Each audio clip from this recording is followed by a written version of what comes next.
ತೇಜಸ್ವಿ ಸೂರ್ಯ ಅವರಿಗೆ ಧನ್ಯವಾದ. Karnataka government is considering opening Bandipur forest for night traffic.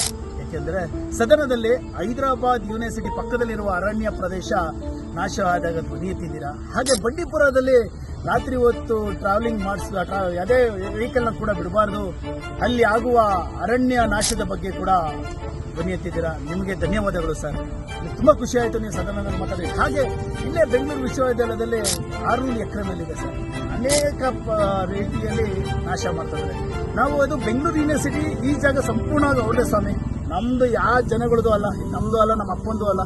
ಆದರೆ ಇದು ಒಂದು ಅರಣ್ಯ ಪ್ರದೇಶವಾಗಿದೆ, ಆಯ್ತಾ? ಅದನ್ನ ಉಳಿಸ್ಬೇಕು.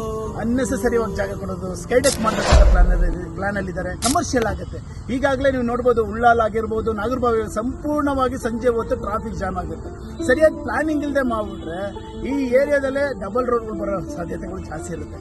ಇಲ್ಲಿರುವಂಥ ಅರಣ್ಯ ಪ್ರದೇಶ ಉಳಿಸಬೇಕು ಅಂದರೆ ನೀವು ಸದನದಲ್ಲಿ ಬೆಂಗಳೂರು ವಿಶ್ವವಿದ್ಯಾಲಯ ಜಾಗವನ್ನು ಬರೀ ಎಜುಕೇಷನ್ ಪರ್ಪಸ್ಗಾಗಿ ಬಳಸಬೇಕು ಅನ್ನೋ ವಿಚಾರವನ್ನು ನೀವು ಜನರಿಗೆ ತಿಳಿಸಬೇಕು, ಸರ್ಕಾರ ಮನವಿ ಮಾಡಬೇಕು. ದಯವಿಟ್ಟು ಈ ಕೆಲಸ ನೀವು ಮಾಡ್ತಿರತ್ತೆ ತಿಳ್ಕೊಂಡಿದ್ದೀನಿ.